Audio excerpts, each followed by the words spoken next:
wasn't a robbery. Hands in the sky if you got a dream. Learn nothing was blocking me. I was the problem, the only one stopping me. I didn't like it, I had to refocus. Now I'm devoted, I know where I'm going. Controlling emotions, I'm owning the moment. In order to get it, see, you gotta want it. Don't make a living break. Confessions over these 808s. Don't sleep on the key, better stay away. I mean, for heaven's sake, I'ma be the best. Came from the endless lane wall games, bitch with the chest. Beating on my chest, trying to get my rest. Watch me while I flex. Every win is a blessing, and every L is a lesson. So when I run into rejection, I know it's only redirection. I see the blessings right beside me. The chances of quitting are likely. I do it like I'm in my Nikes. Don't make excuses, they never excite me. Quitting was never an option.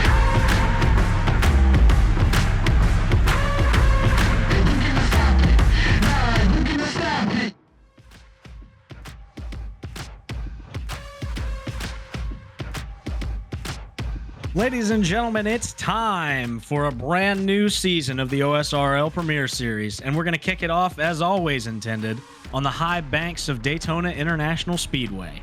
Good evening, everyone. I'm Hunter Brittle, alongside my good friend Elliot Henderson, ready to call all the action of the Tomas Sport Tuning Speedway 200. Last week, Elliot, both dual races to set the field for tonight's event were about as chaotic as they come. Do we see more of the same tonight, or will we see cooler heads prevail, at least for the time being? Well, I think, this is a little bit of a longer race compared to the duels, obviously. Duels are about 20 laps apiece. This one, times that by 4, you've got 80 laps here, and this sets the stage for what the rest of your season may or may not look like.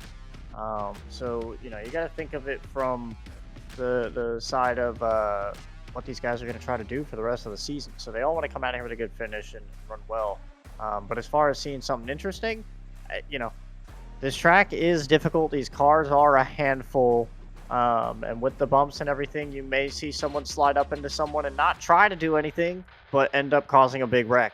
And, from there, it could just kind of set off that reaction of wreck after wreck after wreck, which we kind of saw in the duels. Both duels were pretty clean for the first half, and then they weren't caution fest, but they definitely had wrecks in the second half of everyone trying to make up ground and change positions and obviously make their way into this race. So a lot of potential for chaos, and we'll just have to see how it unfolds. But I am not going to be the one to make that guess of which way it will go. You're absolutely right, Elliot. We had a lot of action in those opening duels, and they were shorter races, so yeah, it's going to be a lot more condensed. But yeah, you talked about it. The sliding up that happens in these turns with this bumpy track and these high-powered race cars, we saw it a lot, especially going with cars 3 wide. The car in the middle just happens in the blink of an eye. They'll slide up into that car on the outside lane, and suddenly both cars are in the wall, and it's on from there. So I think we can expect to see more of that tonight. But hopefully, we can see a nice clean race with some good hard racing here as we get going. Now's about a good time to bring in our pit reporter for the evening, Aiden DuPont, who is standing by. AD, what are we looking at in terms of pit road tonight? Hey guys, thank you as always for having me along. It's going to be a great night of racing. I'm going to be down on pit road listening to driver radios for pit strategy or heated words exchanged between drivers. As far as pit strategy goes, we got unlimited tires tonight. So just a question of, you're going to take 2, going to take 4. We got unlimited sets. Go nuts, gentlemen. As far as fuel strategy, everybody knows they're going to be saving as much as they can. Not lock down an exact number of laps that they got in the tank. I'll check in on that for you guys. But really excited for tonight's race. Expecting some great racing. These guys always bring it to the table. Hopefully get some exciting action without as many wrecks. Keep my job easy down on pit road. Back up to you guys. Thanks a lot, AD. Yeah, you summed it up perfectly. Let's have a good clean race here, but we'll keep an ear out for you, or rather, for all the action going on in the voice channel, because it certainly can get heated sometimes. As the cars get ready to roll off here, let's now bring in last season's runner-up in the standings. William Schmidt has entered the booth. William, do you have us? And what's your strategy for tonight's event? Yeah, I gotcha. My strategy for tonight is just play it cool, play it smart. That's what I was doing in the duel race. I was trying to help my teammate Cooper Glick get in. Unfortunately, he missed. So got a little bit of ground to make up, but regardless, I feel like we have a pretty fast car. Yeah, I feel like we honestly have a pretty good shot at doing this. It's been a little while since I've raced here at Daytona, but I'm pretty confident. That leads in perfectly to my next question here. We didn't get to see you in this event last season. With racing your way in, or at least being locked in points wise, how well does that set you up for another title shot this season? Yeah, if I do really well, I'll continue with the full time season. I heard allegedly that Armstrong and Josh Shin are going full time, so that's going to be a massive challenge for me if that's true. But yeah, I mean, regardless, I'm looking forward to attempting as many races as I can this season. Well, big news dropping on the Split Second Broadcasting Network with those two names going full time. That is absolutely massive. So yeah, we hope to see you around as well. You put up a heck of a fight against Cole Freilich and Kendall Carpenter last season. We hope for more of the same. Thanks so much for talking to us. We'll let you get back as cars are rolling out onto the track for pace laps. So thanks again for talking to us, William, and have a good race out there. Yeah, thank you, guys. Always a pleasure talking to you. That was William Schmidt, last year's points runner-up, as the cars start to make their way around this 2.5 mile banked oval. Elliot, what are our picks for tonight? I don't know. I feel like you've got guys like Cole Freilich and Kendall Carpenter that have, both proven they can win and run up front in these events. You've got some guys that are kind of shuffled up here out of their finish from the duels, like Nathan Kiani. You've got Nate Stewart on the front row from his qualifying effort. So there's a lot of different options here, but I think I'm gonna have to play it safe and stick with Cole Freilich for now. I think he's usually one of the faster guys. But as we were going through that, there may have been an issue towards the back that was shown on screen here. Don't want to ignore that, but I think they all just kind of bundled up there. We're going to go back and give you a replay. What they're trying to do is get down pit road here and check their pit stalls. And I think just getting all in order, someone came across someone's nose. Oh, that's a classic case of just not paying attention where you're going and running right in the back of the car in front of you. So off to a great start here tonight. I'm sure that won't be a harbinger of what's to come for sure. But yeah, I mean, I'd like the idea of Cole Freilich. I think there's definitely going to be some guys towards the back right now, like Mo Perry and Nolan Sanford, that may get up there. Joe Armstrong's back there as well. We saw how he got through his duel. So, if I had to pick, I'm going with Freilich, but I think there's a lot of options and a lot of good competition in the field. Certainly not a bad pick. Finished third in this race last season. As we know, he was our championship points winner as well, so a solid all-around pick there. His championship rival Kendall Carpenter won last season, so also a good pick. I'm going to go with Jack Painter for the pick tonight. That 97 car sitting there on that inside lane, starting second. I think he's got a point to prove after having a little bit of a downturn in the last part of last season. So look, I'm looking at that 97 car moving or staying at the front tonight. AD, what's your pick here before we get going to green? I've got Nathan Kiani in that 17 car. He won one of the duels. I think he's going to be up front all night fighting for that top spot. I like it. Certainly solid picks here as you see the starting lineup there scrolling across your screen. Elliot, final thoughts as they roll into turn number 3 before we get going here in 80 laps here at Daytona in the season opener. I think it's interesting you mentioned Jack Painter starting on the bottom. That's because Nate Stewart took the top. I'm not really sure if there's, a team game there between Nate and Freilich, but we know Taylor Lonan is also fast, and him and Freilich work pretty well together. So all three of those guys now going to start on the top lane, and I think that bodes well for Stewart. We'll just have to see how that works out and if that continues to be a pattern as we go further into this race. Already the storylines starting to show themselves here even before the green flag is taken. The pace car leads the field into the tri-oval here for the final time, and it looks like we've still got a 1 to go. The pace car is still out. So we will re-rack them, restack them, and have one more go at this before we get going here. I Listening feel in, like this is. listening into the admin down here. I think the race is or the caution is extended because of that little wreck on the back stretch. Thanks I for assume that they're just report, trying to clear AD. it That up. makes a lot of that makes a lot of sense trying to repair that damage and everything. Go ahead, Elliot. Well, unfortunately, they can't repair damage. That's what I was going to try to mention. Was because of that, I'm sure there's guys that went down pit road thinking they could repair damage.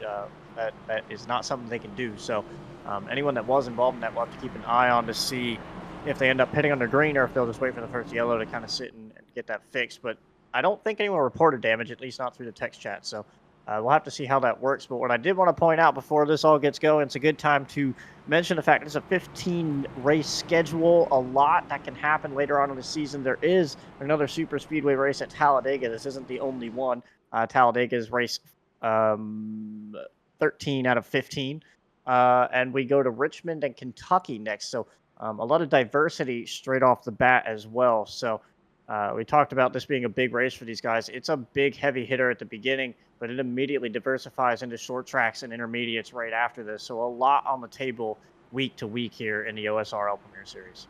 You're absolutely right. They've got a very diverse schedule here. Certainly a wide range of talent going to be on display here every week on Thursday nights, and you'll see a split schedule here on the Split Second Broadcasting Network. We've got a split responsibility, so we'll be handling this race and 4 others, I believe, this season. So catch all the action here for those 5 races, and we'll get back with you on what those races are later on in the event. But yeah, catch all the action here on Thursday nights. We will be here to cover this amazing series that's getting ready to get kicked off here as the pace car dives onto pit lane, and the field is in control in the hands of Nate Stewart. He's waiting for the green flag. Green flag is out. We are racing in Daytona, and there's going to be a huge bump there by the 17 there to the 97. They're going to have the advantage going down into 1.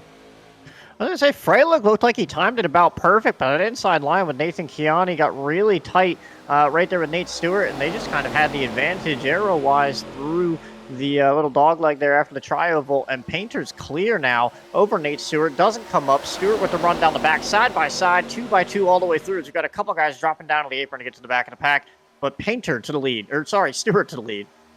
Already Levi Wolf taking his number 7 car to the back of the pack to try and avoid whatever inevitable. Would I say that? Car goes around there on the outside in the middle lane there. That's the 79, or rather the 22 of Joe Armstrong, last season's heavy hitter and apparent full-time starter this season.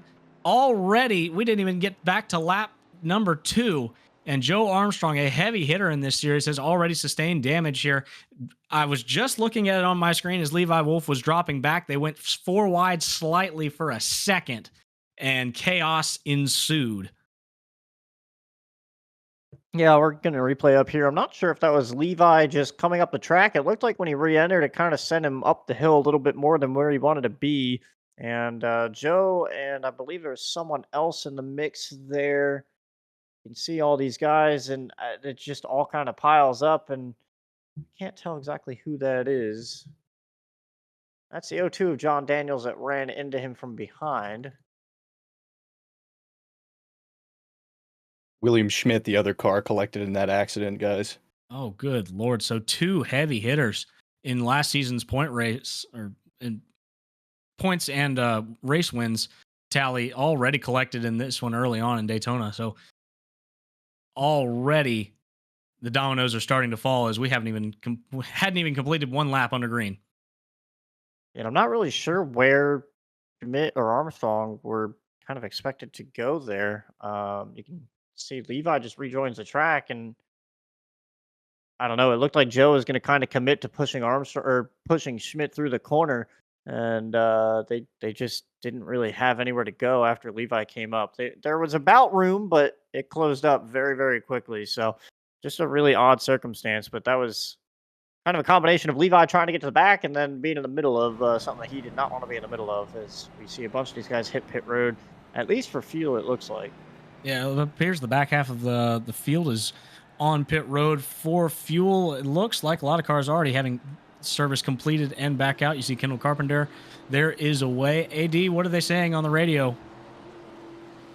Well, Joe Armstrong came on the radio, said he didn't see the car rejoining from the apron, took blame for it, but was a little upset that he got a couple penalty points for it. A couple notable names on pit road. You mentioned Kendall Carpenter. We got John Felber in the 03, Bryden Lindauer, Tristan Baker playing fuel strategy, filling up as much as they can. I'm going to help him out in the green flag run. Back up to you guys. Thanks for that, AD. So, Elliot, it looks like that opening question that I asked has already answered itself. Already chaos has ensued here at Daytona, and that's honestly that you kind of get that at these super speedway tracks where you got somebody going to the back just because they don't want to be a part of the mess that normally happens in that about maybe 5th to 15th spot in the field. That you see a wreck happen early on, and they go to the back to avoid it, and it just the end of that back straightaway where all the merge happens, it all comes together right there, and that ends up being the opening wreck of the race. Yeah, and I mean that when as Aiden said, I think a little bit of that is on Joe for not really realizing that that Levi Wolf was down there, and yeah, it's just like I said, it's just a bit of that combination of guys want to start to get to the front, and then you got guys trying to go to the rear. That first lap is always really hectic, and unfortunately, it just caused a situation right there, right at that point, where it looked like Schmidt and Armstrong were committed to go through the middle or down low, and then Levi Wolf was unfortunately in that space, and it's hard to just kind of back off. Joe was also offset to Schmidt there on the outside of him, so he couldn't really see to that left side of Schmidt's car to the inside. So unfortunate circumstance, but we'll get to restack. Not a whole lot changed, although Stewart will pick the bottom now as Freilich resets to third. So looks like he's dedicated to going with that 15 car. Actually, it's literally the exact same start that we had before, but the side row is now down on the inside. So we'll have to see which one prevails this time. And you can't really blame him for sticking with the 15 there of Freilich. If anybody's going to have the most car control and speed in this field, it's going to be last season's champion. So Nate Stewart sticking with the tried and true there. And the 5 and 15 are going to be hooked up on this restart here with the 97 and the 17 in the on the top side there. So the 5s versus the 7s on the outside row here. It's going to be interesting as we get back to green here, as Nate Stewart having a little fun taking the Daytona chicane.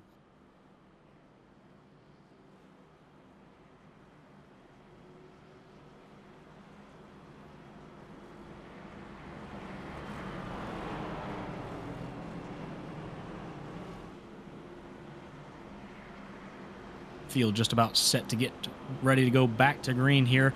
Another point, William Schmidt is just now catching, or rather just now going down the back straightaway, trying to catch back up to this field after repairing all that damage. He will just have caught the field when they take the green flag this time, as the pace car comes out of 4, leading that snarling pack of cars headed off by Nate Stewart and Jack Painter here. We'll try and get going once again here. Pace car dives onto pit road, re-racked, restacked. Green flag is back out in the 5 and the 15. A much better start this time. They're going to have a two car length lead on the 1 of Tyler Lanen as they head off towards 1. Oh, now it's going to be the 97 of Jack Painter who slots in front of Lanen, and yeah, they timed that very well compared to last time. They definitely learned their lesson from the first start, as the outside lane just has Kiani up there in the top with, I believe it's Steven Gibson. Sorry, that's Caden Reif right behind him. Gibson on the bottom still. So inside lane starting to form as Cole Freilich's going to go away from Nate Stewart, go down the back as Lanen jumped out. And Freilich to the point as Painter now gets to the back of Nate Stewart. Lanen and Freilich working the top. Last season's champ taking the fight already to this field here. Cole Freilich got a nose out in front on that top side. 2 by 2, the entire field goes on back to around about the 20th position or so. But down to the stripe they come. It's going to be Cole Freilich leading at the stripe. He will have that spot as they complete our first green flag lap of the event here and fire back off into 1. All side by side, 2 by 2, as you look through about the top 10 to 12 cars. don't look too far back, though. You've got the outside lane. Kendall Carpenter starting to make his way up towards the front, started deep in this field, right around 16th, and is now trying to make that outside work. The inside seems to have some gaps, and no one really wants to get down in it, so you got to wonder if maybe everyone's going to commit to the top side and be comfortable up there. It is a little bit less bumpy and a little bit less stress on the tires as opposed to normal racing. So you do wonder if maybe they'll all try to get out there, but right now it's working for Freilich. Leads lap number 6 there. Boy, William Schmidt is. We covered it. He caught the back of the field before they took the green, and he is already trying to slice and dice his way through this field. Has been taking it 3 wide, and he's been the only car to do so. So the only one not playing nice is the 22 of William Schmidt, but it is showing, and as he starts to march forward here, slowly but surely, as they fire off down into turn number 3. That's Joe Armstrong in the 022 working the third lane. Nearly caught the wall back there as he's almost up near Kendall Carpenter. They're slowing down on the bottom lane. Mo Perry looks like he's potentially going to hit pit road with an issue. They're 3 wide up towards the front. Kiani to the outside now. Nathan Kiani forming that top lane there. He's got help in the form of Caden Reif and Jackson Sims if he decides to go with him. Thinks better of it. Well, can't decide what Sims is trying to do, but that top pair of the 17 and the 98 trying to make that top side work as they go 3 wide around that groovy looking 77 of Dominic Barbagallo there, as we see more cars dropping back to avoid whatever trouble that they see coming. The 01 of Trey Patton and the 03 of John Felber there drops back as they are 3 wide now, and Joe Armstrong has made his way into the top 10. Welcome back, the 22 car. 3 wide, they come through the tri over there. Harry Grindell on the bottom side, Joe Armstrong in the middle, and Nathan Kiani up top as the fight is still on for that top spot there between Freilich and Nate Stewart.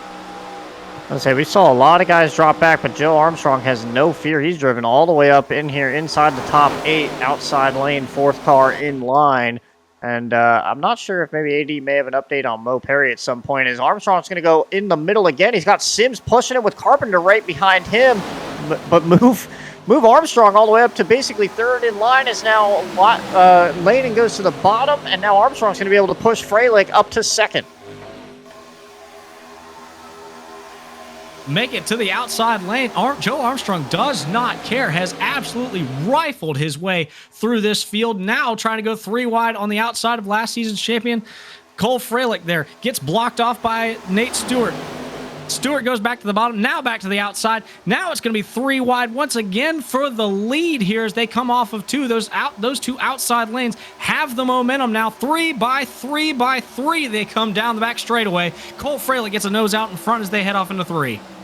Joe Armstrong's aggression to get back up here has completely changed the complexion of how these top 8 guys are running. Call it 9 guys, as they're now 3 by 3 and shoving more cars in here. I'm not sure anyone really wants to be out on that 3rd lane, but Nate Stewart and Joe Armstrong are there. Barbagallo has dropped out of that situation and is now replaced by another neon car, as I'm trying to find out who that is. I believe that's Brian Lindauer now making his way up here, but top 9 all 3 by 3.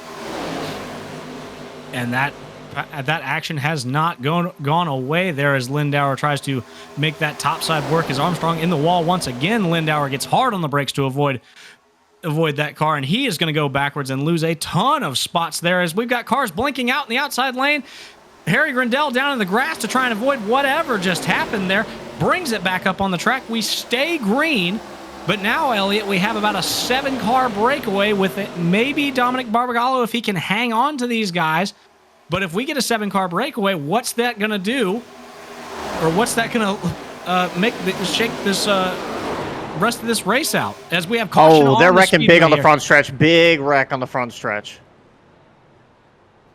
Let's go back and look at it. It appears to be the 37 of Andrew Brodsky involved. I see him stopped on the middle of the track. It all really started with Trey Patton there. I think what happened on the backstretch, if we ended up getting a replay of that, is Jackson Sims blinked out. Internet connectivity issues on his end, and Kendall Carpenter didn't. There's nothing he can really do. Got pretty much put into him, and when Sims came back, he was just on Carpenter's hood and got turned around, and somehow they all saved that. I have no idea how. I'm not sure if it's because of Sims' his connection, but you can see he's going to blink out. Carpenter, I mean, what do you do in that situation? You're all trying to push, and then, yeah, it all just kind of happens. I can't believe they all just saved that and kept going straight. But as Sims comes back on, it looks like Trey Patton and I believe either Nolan Sanford or Nathan. It was either Nolan Sanford or I believe either Kiani or Sanford. May have been Kiani and Chin. He ended up sandwiched between both of them and then came across Sanford's nose. As we're going to go ahead and get you that replay as well. But Trey Patton basically gets turned around, comes back up across the track, and unfortunately, chaos ensues from there through the tri-oval. AD, what are you hearing on the radio after that wild fiasco that took about a half a lap to evolve? Yeah, absolute chaos going down the backstretch, entering turn 3, guys. Jackson Sims just blinking constantly, upsetting the entire field. We got a couple cars planning to pit, at least a half a dozen with damage, and more, maybe the back half of the field, probably going to come in for more fuel. As we watch cars coming into pit lane, we've got a lot of fakes. Like mixed bags Joe here. Armstrong. Sorry, go ahead, Brittle. No, I didn't mean to cut you off there, AD. It looked like a mixed bag of throughout the entire field there. You see about the top 6 or so saved Tyler Lanen in that one car. We saw him making some noise there, leading that inside lane. He elects to come down and get 4 fresh tires and Sunoco fuel, so he will go back out there probably around about, I'd say, the 10th or so position when it all cycles back out. But Tyler Lanen, the first big name from the top, from the front runners to dive on a pit road and get service.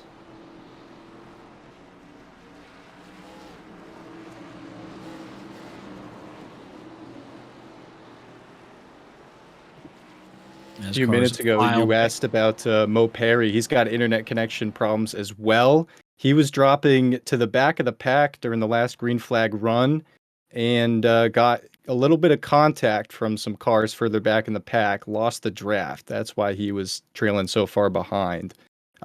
Think he's caught up on the lead lap now. Let me just double check on that. Yes, he is. We are back in business in the 41 car.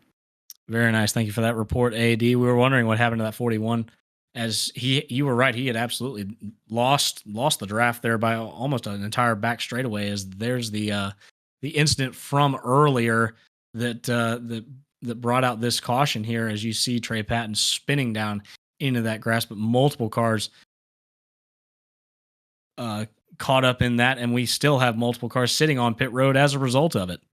That was William Schmidt, too. You saw him basically run straight into Trey Patton here. He's one of the cars involved. Unfortunately, has been in both accidents now. Can't really seem to avoid anything tonight, as that's also the 51 of, I believe that's Tristan Baker going up over the hood. And yeah, not a good time to be in the middle of the field here tonight. I didn't think it would be this crazy in that area, but it all just kind of stemmed from the original blanking going on into turn 3. You can see it right there. I mean, what does Nolan Sanford do? And then there goes the 01, and there's William Schmidt to your right, and just huge mess. Yeah, unlike Dover, where it's a self-cleaning racetrack, this is a what I like to call a self-wrecking racetrack, where it's just the cars seem to find their way back up onto the racing surface, and most of the time in front of other cars there.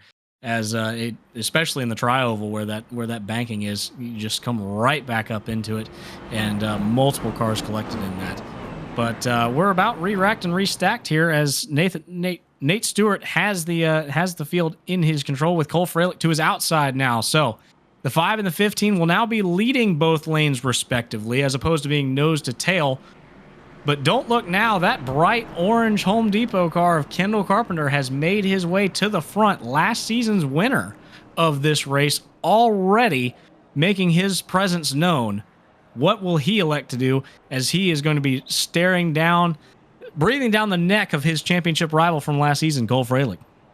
I'd also like to point out that Joe Armstrong has now settled back in about 18, so we get to watch all of that unfold again. So this may not be calmed down at all. I don't know if it was just Joe getting up there and mixing it up 3 wide that really caused a lot of that to start happening, but we are definitely going to be in for a show. We're going to complete lap 15 here, and we've still got to get to lap 80 to call this one done. So a lot to go, and a lot of guys that still aren't where they want to be. Josh Chin's still back there as well. Schmidt's being repaired. We'll have to see how good that car is. But right now, yeah, Nate Stewart couldn't get Fralick behind him, but he'll have him to his outside, and we get to rewatch this with Jack Painter, Kendall Carpenter, Steven Gibson, and others up front.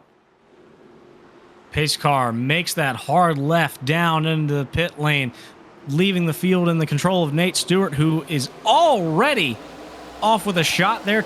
Make it 3 car length advantage here, as Fralick's going to drop down now and leave Carpenter to man that outside lane pretty much all by himself.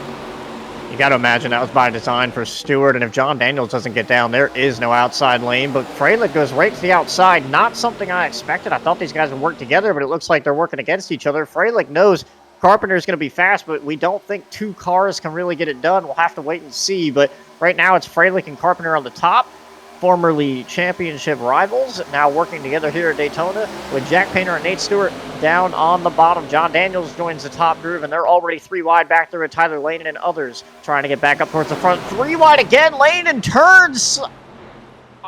Wow, I believe that was Caden Reif that got turned, and unfortunately we're going to get another big accident here off of turn 4. You saw Ethan Stuckwich there on his roof. Got that car righted, fortunately for him, and already a slew of cautions that just cannot be stopped has started out this season 9 of the OSRL Premier Series. I was watching the lead pack. I didn't even see it. It all happened so fast. I just looked down and there was smoke and the 35 up on his roof.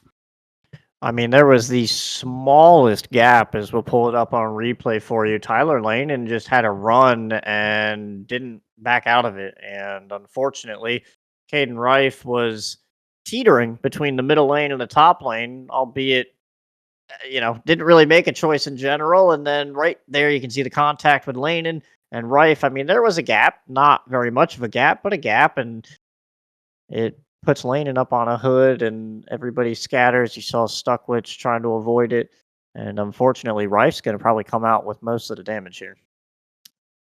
That was absolutely heavy damage to that 98 car, as he is still sitting on pit road. Will most definitely go multiple laps down this as we ride along with Tyler Lanen here, trying to make his way back up through the field. We documented about how he was the one of the lead cars that elected to pit on that last cycle, trying to get back up there. And this is what you get. You get mired back in what I refer to as the snake pit. And here on lap 17, he got bit for sure, as heavy damage has been sustained to that number 1 car, who was doing so well earlier on. It's going to be a tall task for that number 1 car to get back up to the front. Yeah, I'm not sure if race control just forgot to tell these guys that it's not a 20-lap dual race. Man, you can see the contact from the 37 to the 35, and that puts Stuckwich upside down and back onto all 4s. But yeah, I think race control needs to tell them this is about 60 laps longer than what they were doing last week, and they had plenty of time to do this. Lanen just didn't need to force anything. Could have just sat in line, and I get you have a big run and you don't want to lift and lose your momentum, but in that situation, there's still 6 cars in front of you. You're not going to pass them all in that corner. So, yeah, I don't know why these guys are being as aggressive as they are, but this is what we got at the end of the duels. They're just picking right up where they left off. I just thought it would take a little bit longer to get there. Hey, it's the opening race of the OSRL Premier Series. Every point matters, and so these guys are going for it, and it sure is showing. Let's go down to AD. AD, you've been earning your pay here tonight. What are they saying on the radio? Well, guys, the front half of the pack is upset about all the cautions, and the back half of the pack has been involved in all of them. The guys with the most damage from that wreck, the 98 Caden Rife, of course, 35 Ethan Stukwish, who took that flip. The 03 John Felber has been in the pits for quite a while. I believe he's got a meatball. No, only Caden Rife and the 37 of Andrew Brodsky had meatballs from that wreck.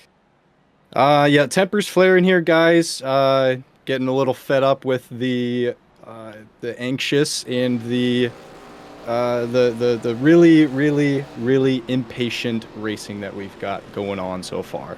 Back up to you guys. Thanks for that, AD. Keep earning your pay, man. It's it looks like it's going to be a workout for you tonight. Yeah, he said it, Elliot. There's just it's impatience is all what it is as we get the 1-to-go signal this time. The field's going to be double filed up, but it really is just a lack of patience. I mean, you can only win the race from the front, to be fair, but does it have to be on lap 19? I think if you ask any of these drivers, it does, and they're all trying to get up there. But right now, it's all been Nicole Freilich and Nate Stewart's show with Jack Painter and Kendall Carpenter and Stephen Gibson, all right there as well. But I think for a lot of these guys, it's just the nerves of a fresh race and a new season, and a lot of these guys aren't taking it too well. But unfortunately, it's taken a lot of good cars and thrown them out pretty early.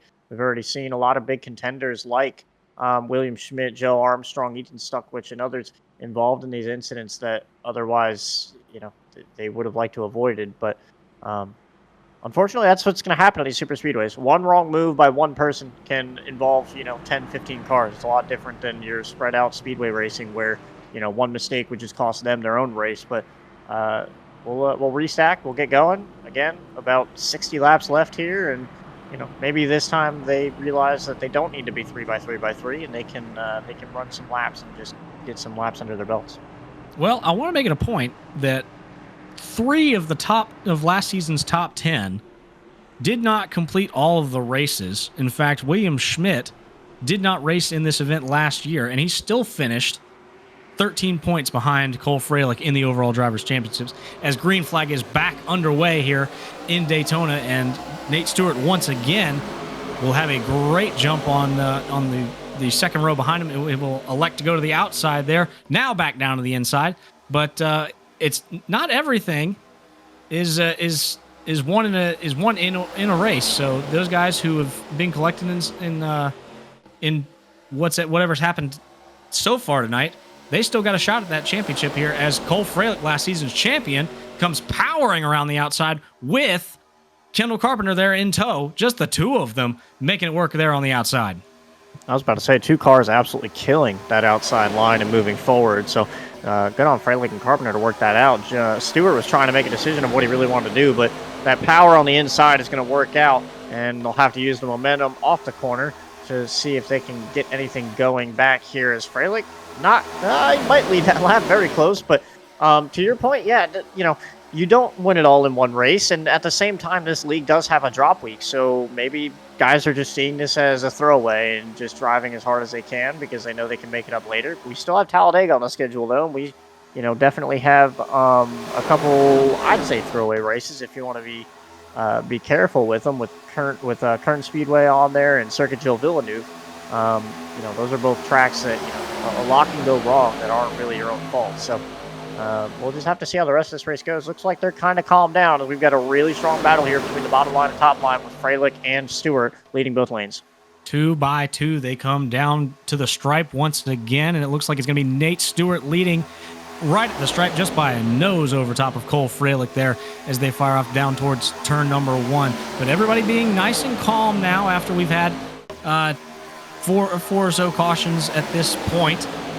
So it looks like the nerves have calmed down, and the cream has risen back to the top here as Freilich and Kendall Carpenter hooked up there on that outside lane, and now Freilich gets an entire car length out in front of Nate Stewart there on the bottom lane. Still elects to stay with Carpenter there on the outside. You have a couple guys in the middle of the field blinking a little bit. I believe that's Sims and, trying to see if it's Chris Lilly or I believe that's Chris Lilly blinking in the middle of the field there. Just have to keep an eye on that, see if that might cause any more problems. But quick shout out to Justin Knutson up there, third car in the outside lane. I've always really liked that paint scheme with chrome numbers on the side, and he is putting it to good use up here. Just kind of biding his time, running nice and clean up here in that third spot on the top. I'm going to counter your paint scheme complimenting and look at that 77 there on the inside there of Dominic Barbagallo, the groovy looking Motel or Super 8 paint there on the inside. Some great artists being showcasing their talents here in the OSRL Premier Series, and that's another aspect of this league that makes it so great here. As further back at the front there, Nate Stewart has powered his way to a commanding lead control of this lead here. He now has a entire car length advantage over Freilich, as Freilich appears to have blinked out there. Some more connection issues for drivers rearing its ugly head as it gets it all gathered back up there, and they fire off 2x2 down into turn number 1 and 2.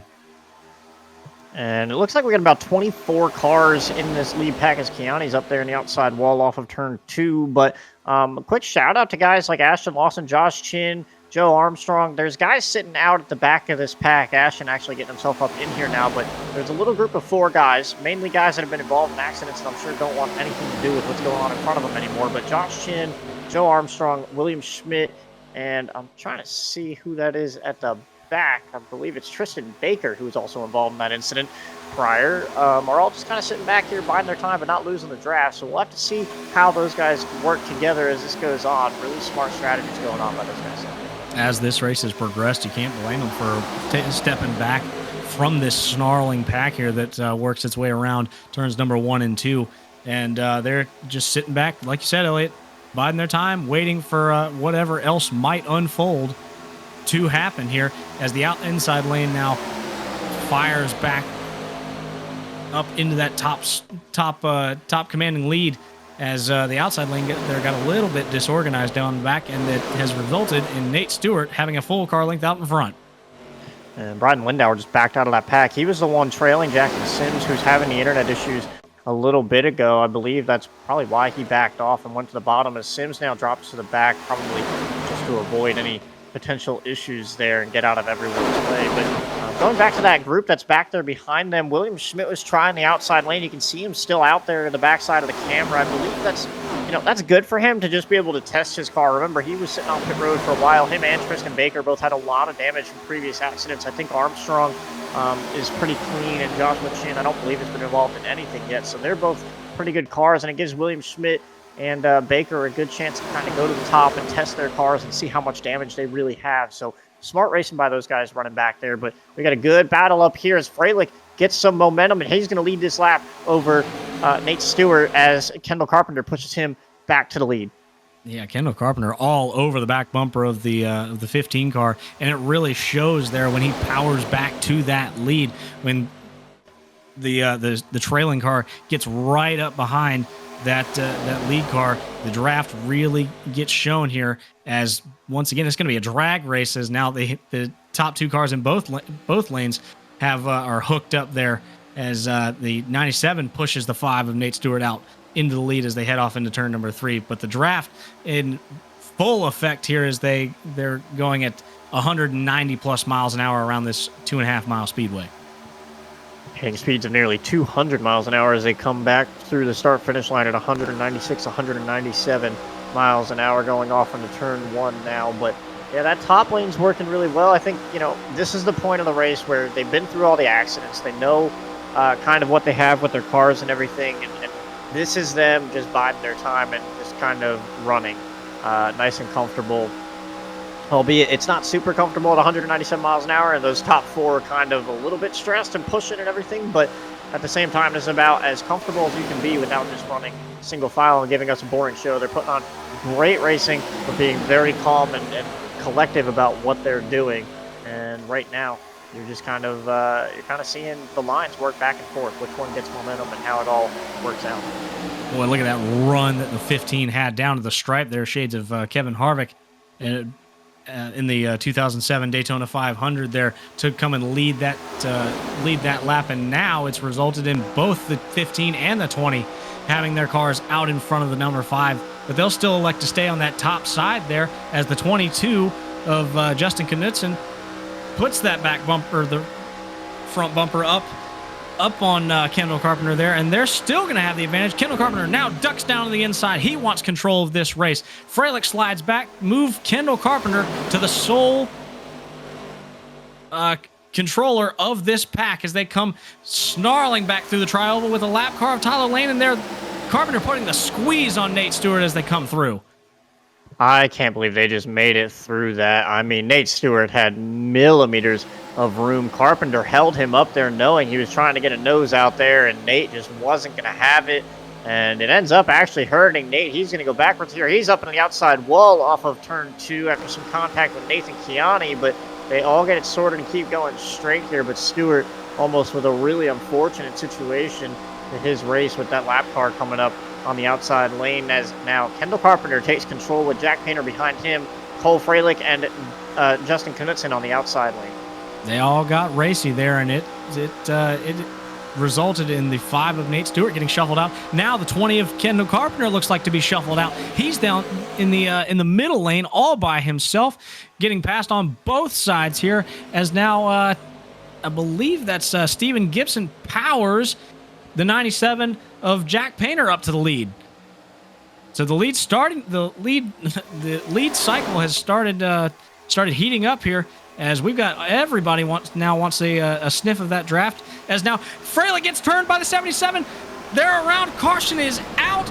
The 21 of Steven Gibson's involved. The 53 of Chris Lilly is up and around. Harry Grindell's involved. Another massive crash has reared its ugly head. Caution is out on lap number 31.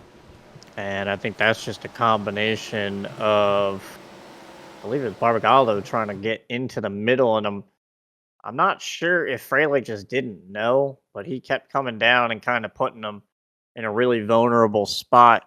I'll have to pull up a replay here and show you. It's weird because it doesn't look like Barbagallo has a very big run, but I'm telling you, in the car, that run feels a lot different.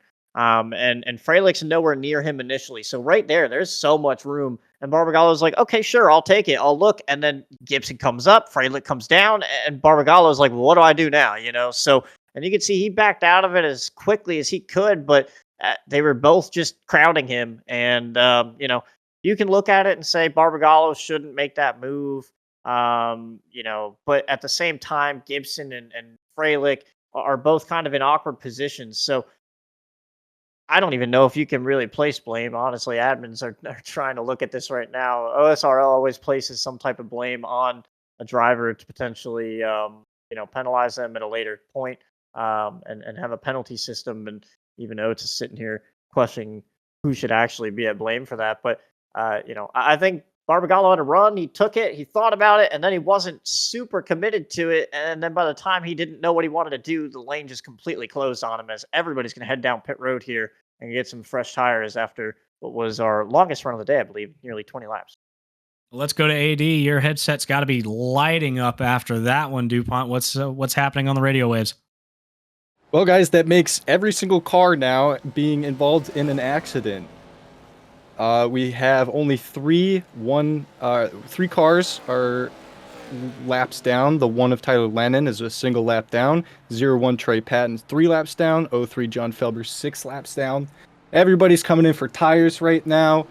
Since everybody has pitted, that messes up the fuel strategy a little bit in my brain. I had lap 45 pinned as the lap that if you save real hard, you can maybe get to. This caution falls on lap 33. Everybody can not make it. I don't think anybody can make it to the end on this run. Back up to you guys. Thanks for that report, AD. Yeah, definitely going to be a at least a one-stop race from here on out. We're going to have 43 or 47 laps remaining in this event when we go, this time as they come across the stripe. So everybody now on even keel here after getting service, getting brand new tires. But woo, buddy, Elliot, a lot of heavy hitters getting taken out in that one, or at least sustaining damage. Yeah, I don't really know what the expectation is there from anybody. Like I said, Barbagallo has a run, and I mean, everyone was being as cordial as they could, but I don't know. I don't know if Freilich just wasn't called to 3 wide. It's an awkward enough spot where the spotter may not say anything initially, and yeah, like I was trying to say, Gibson and Freilich both just kind of moved towards Barbagallo, and he was just kind of stuck. And if you lift, you get run over anyway. So a lot of it's just bad positioning at the end of the day. And Nate Stewart's actually going to pull off from the lead. Sorry, is that a? That's Frank DeAngelis in the 69 has elected to come back down and get service. It looks like it's a couple of these guys are definitely trying to save or do something here. It looks like Keani was also pretty slow, so yeah, not really sure what they're trying to do. Maybe they think they can make it, but we'll restack, get going, and we've got John Daniels now up front with Jack Painter, Nathan Keani, and Kendall Carpenter all pretty clean still. Don't look too far back though. That 93 of Josh Shin making his way up towards the front. Yeah, we're getting a little fresh cycle here of guys who've made their way to the front. Obviously, Freilich and Nate Stewart being involved in those wrecks, not really helping that. But some fresh faces up here. John Daniels now leading that inside lane. Mo Perry is making his presence known there in that 5th spot there on the inside lane. Josh Chen, you mentioned it. Justin Knutson as well has popped into this top 7 now. So some fresh faces up here to try and mix it up for this win here when they get back to green.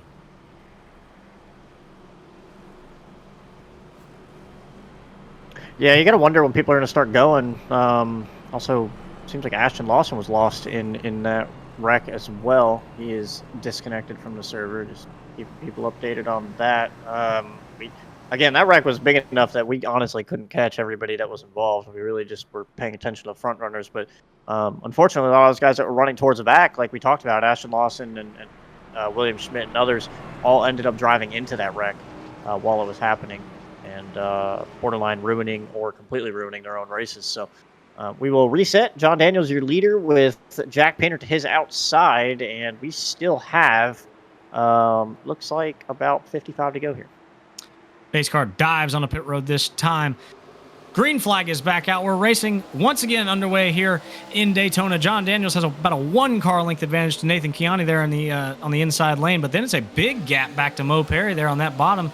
Watch for him to have that run coming up through turns number 1 and 2, but the top side has the car number advantage with 3 cars there. Here comes that 97 being pushed by the 20 of Kendall Carpenter. They're going to be neck and neck when they come off the banking.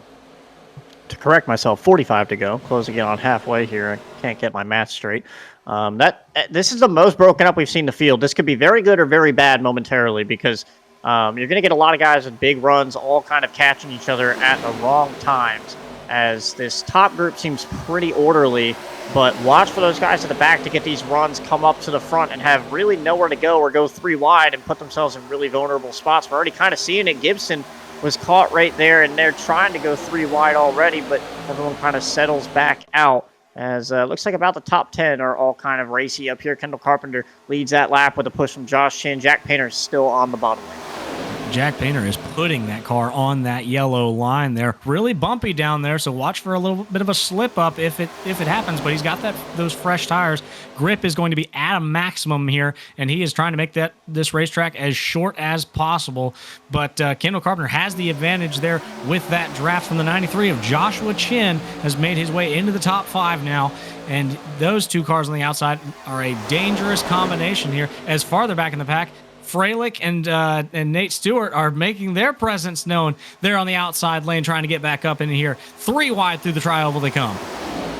And they're bringing a guy that was right in the middle of it, right with them. That's Barbagallo right there. He actually decides to stay on the bottom, but you can just see what 2 cars all the way up on that top lane can do if they have the ability and the momentum to do it.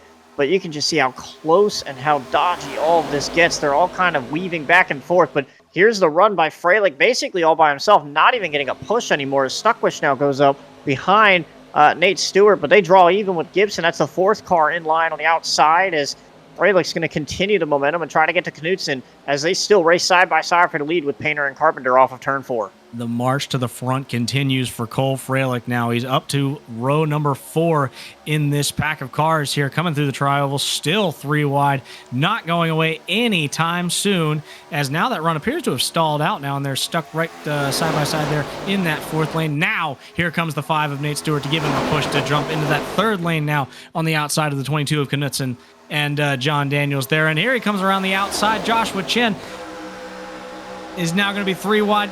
Kendall Carpenter, for a moment, has control of all 3 lanes. Thinks not.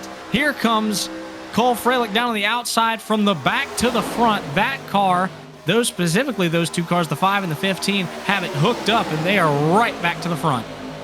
You can see the momentum through the middle of the corner, though. Painter, no help from John Daniels, gets it done, nearly clears himself off of all of them, but now they're 3x3. Freilich will lead that lap as they go past the start-finish line to complete lap 38. We are nearing halfway. Freilich and Stewart working that top line. I think Freilich wants Carpenter to go to the bottom. Carpenter doesn't budge. Carpenter's going to hold him up towards the wall, knowing that that's his only advantage to really keep Freilich back there. It just kind of depends how long these guys can stay on that 3rd lane, but Stewart is a master at this. He knows how to push, he knows how to draft, and he can manage that car, and he's racing right next to Joshua Chin, who's another one who's very capable of being able to race close and not have any fear of what's around him. So you've got 2 of the best working right there in the middle as Painter now clears off of turn 4. 3x3 they come with Jack Painter there in sole control of this lead, but don't look now. Here comes the top side lane. As soon as I say it, 3x3 they come down all the way, 3x3x3x3, 4 rows deep of 3 wide racing we've had for 4 straight laps now. This is the show that we came to see in the OSRL Premier Series. They're putting it on now with all your front runners here at the front. Big names, big moves here, as now the question becomes, Elliot, what do these guys do on the top side? Freilich and Stewart, they've gotten up to the lead. Can they push out in front? How much different is it now that the fresh air is on that car versus having the side draft from everyone else? Listen, they're committed. They're trying to get clear. At least Freilich is. If he can get clear, I'm sure he goes down. I don't think you can sit here and sit on this 3rd lane for very long. But all I'm going to say is if something bad happens, it's going to be really bad. This is like all of your championship contenders are sitting right here with Painter, Carpenter, Freilich, Chin, Stewart, anybody that might be running full time, but they're all right here. Gibson's right there, and anything that goes wrong is going to be really bad. As you know, we're halfway now, but we are getting an absolute show. They are not calmed down at all from the incidents that they've had over the last 15 or so laps. The big guns have all come out to play, and this is the group that we've seen from last season. All these guys ran pretty much the entirety of last season, if not the majority, so they all know how each other races. They have the trust in each other to be able to run and do this 3x3.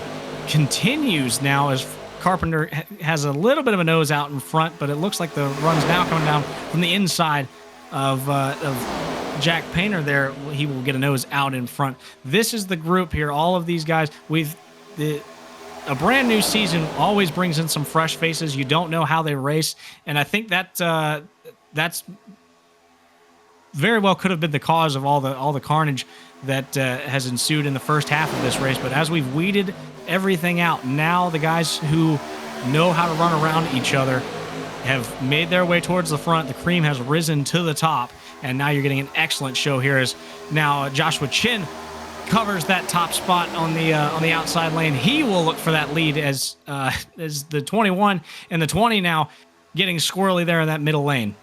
I was going to say, Stewart and Freilich just don't really have a lot of support. Lindauer went out there, but immediately kind of bailed, and it doesn't really help them. And, they need 2 or 3 cars out there to really make this push work. It's difficult to run that outside lane, even harder when they just don't have the support to do it. You can see the run that they get down the backstretch, but Shin made a really good move to get out from behind Carpenter there and put himself in this lead, and he's going to do the same thing that Carpenter did of kind of holding that middle lane instead of going to the bottom or the top and stalling either lane.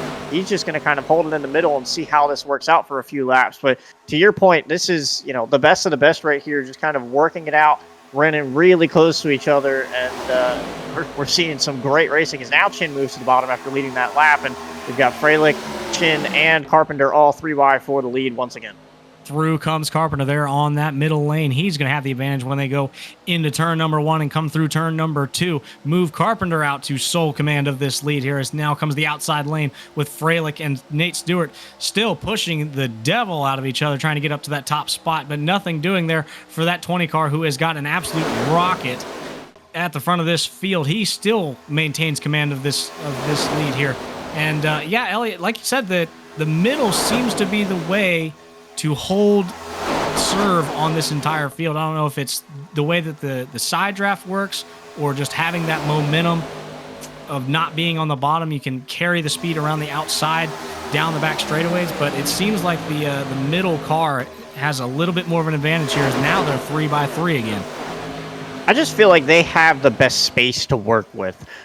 They can feel the most comfortable and get as close as they want to each other. As you see one in the outside wall there, I believe that's Jerry Rodriguez in the 8 car. He caught the wall, and that's going to stall out that top lane. And I think that's the problem, is the top lane is just so tight to the wall that it doesn't give you a lot of confidence of where you are exactly. So that middle lane, you have enough confidence to not be right up on top of each other, and it allows them to kind of push and stay packed together a lot better. You can see those front 3 cars really tight to each other, whereas the bottom and the top lanes, you've got 2 guys that can work really well together, but that 3rd or 4th guy usually kind of stalls out. So you can see right here, the 3rd lane just really tightly packed, and no one else can really do that. I am surprised that Freilich and Stewart are still sticking to this and staying committed, as the bottom lane really just checks up and stops right there. I'm not sure what just happened, but they lost all their momentum. Huge check up there on the bottom lane. Jack Painter is going to go all the way back to about the 7th spot in this pack, as now Steven Gibson isn't playing nice. He finally gets his nose out in front, and he's not content to ride in line. He will go to the bottom here, and now it's a 2-car drag race down to the line between Gibson and Chin here. Coming down to the stripe, Chin will lead that lap, as now the entire field has cycled out to now a much calmer 2x2 file as they fire off into turn number 1. They are catching some lap cars. They're going to catch them in the middle of the backstretch here, and you got to wonder if maybe that was calculated by Jack Painter to say, listen, if these lap cars don't get off the bottom, and it's Tyler Langdon, who we've seen was, I'm not going to say he was in the way last time, but he was definitely a part of kind of what was going on with Nate Stewart on the front stretch. He sees those 2 lap cars, and maybe that's on him to just back up and say, I don't want this to cause an issue. So I'm not sure if that's what happened, but that's kind of my assumption. And if it is, good call on Jack Painter, just kind of stall the line and work all this out. But now Painter's getting frustrated and wants to get under Barbagallo, who gets stuck in a 3-wide again for a second. Painter backs out. Carpenter to the point off the top lane with Gibson on the bottom. A massive run by Kendall Carpenter there with Cole Freilich there on his rear bumper, able to push him out to that lead. Now here comes the inside lane. Once again, Steven Gibson not going away, and they will be side-by-side drag race down the back here. 20 on the outside, 21 on the inside, 15 and 77 providing the push, and here comes that inside lane. John Daniels is making his voice heard once again here as he brings it up to the rear bumper of that 97 car. Still 2x2 rank and file. They come off of turn number 4.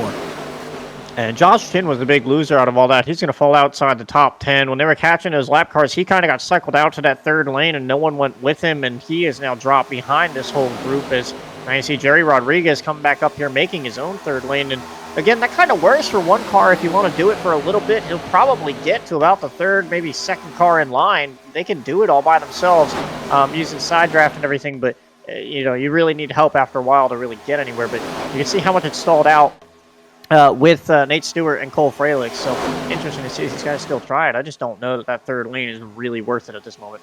Well, they've seen it work from the 15 and the 5. Why can't they make it work here? As now the 15 dives down to the inside lane. He wants back in front of this pack now. 15 and 20 going to be drag racing to the line here. Cole Freilich now on the inside.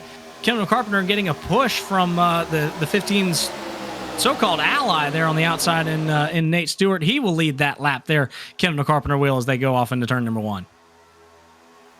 There's not a lot Nate can do here, but just push whoever's in front of him. And you can see Knudsen still right there behind him, and Barbagallo right to his inside. These guys all really still on top of each other. But right now, the quiet factor has honestly been Steven Gibson. I'm not really sure where he came from. We haven't talked about him a whole lot tonight, but he's just quietly moved his way up inside this top 5. And aside from the runs that top lane gets, Gibson has been really strong up here in this whole run.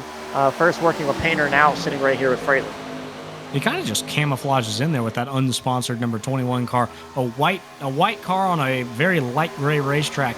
Kind of just camouflages in, and then suddenly pop, he's up in the lead, or up in this case in the second spot on that inside lane. So Steven Gibson having a very good showing here tonight, pushing Cole Freilich, his championship rival, there off into turn number 1. And it looks like we've kind of evened everybody out. Top lane's still kind of working together, although a little bit less cars than what it was initially. And it looks like we've got a bunch of guys towards the back, kind of single filed out and kind of waiting this one out. We have gotten to about 30 laps to go here, so you got to wonder. Everyone knows there's a pit stop left, and we've seen some crazy stuff happen already. Maybe they're all just kind of settled and comfortable to get this through. They've had their 3-wide fun, and they've given us a show, and I think now it's potentially time to calm down a little bit and organize yourself, get to a spot where you can pit comfortably and run the rest of this thing out.